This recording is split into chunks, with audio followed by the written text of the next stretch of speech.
If you stay in your comfort zone, that's where you will fail. You will fail in your comfort zone. Success is not a comfortable procedure. It is a very uncomfortable thing to attempt. So you got to get comfortable being uncomfortable if you ever want to be successful. Start putting some pressure on. Put some pressure on yourself. People's opinion of you is none of your business, nor should you make it yours. You get in a lot of trouble worrying about what somebody think about you, when really, what difference do it make? Whether they wrong or right, what difference do it make?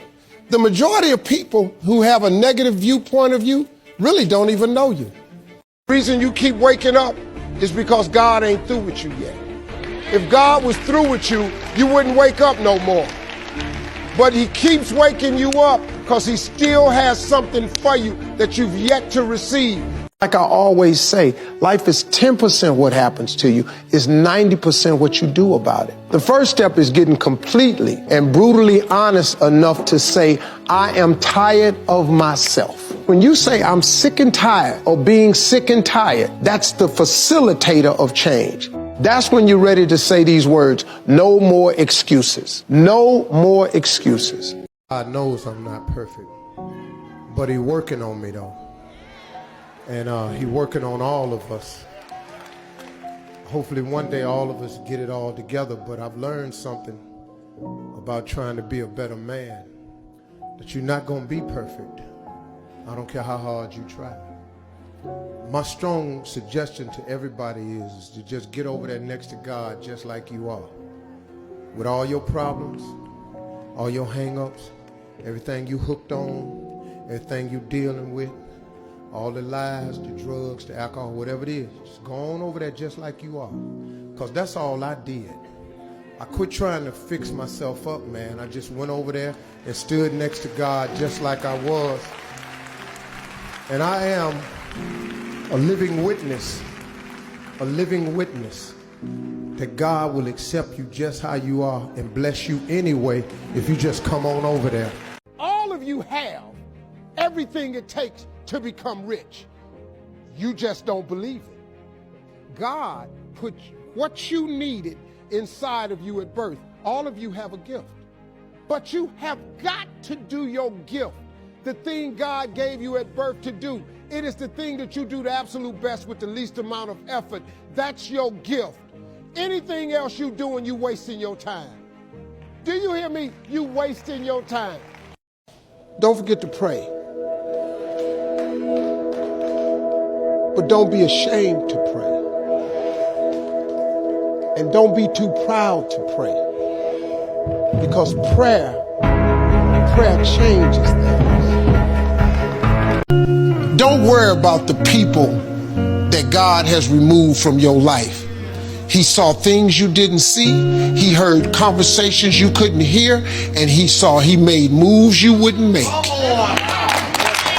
Stop looking for a man for what he'll give to you, and look for a man for what he will sacrifice for you. When God put your mother and father together, he put them two people together to produce you. You may have been a mistake to your mother and father. They may not have even intended for you to be here, but God did. So suppose your father never come around. Your heavenly Father is always there. When a fool is talking, listen very carefully. Because listening to a fool is important. Because knowing what not to do is just as important as knowing what to do. You want to kill a big dream, tell it to a small-minded person. I told everybody at 10 years old I was going to be on TV. I had a little problem when I said that. I had a severe stuttering problem. The assignment was write on a piece of paper what you want to be when you grow up. I'm 10. I wrote I want to be on TV. Teacher called me to the front of the class. She called me up there to humiliate me. She said, why would you write something like this on your paper? She said, who in this school ever been on TV? Who in your family ever been on TV? Who in this neighborhood ever been on TV? She said, look at you standing there. You can't even talk. How they gonna put somebody like you on TV? So every Christmas, I send her a flat screen TV. Everybody has a turn back moment. You have a moment where you could go forward or you can give up.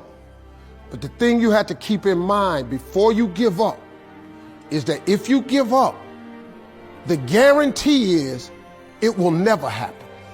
That's the guarantee of quitting, that it will never happen, no way under the sun. The only way the possibility remains that it can happen is if you never give up no matter what. You can't drive your car looking in the rearview mirror. You can't. If you keep looking in the rearview mirror, you're going to keep crashing your car. There's a reason why the rearview mirror is this big and the windshield is this big. That's a reason for it.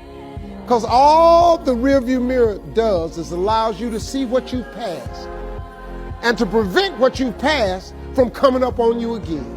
That's all the rearview mirror is for. The windshield is your future. It's where you're going.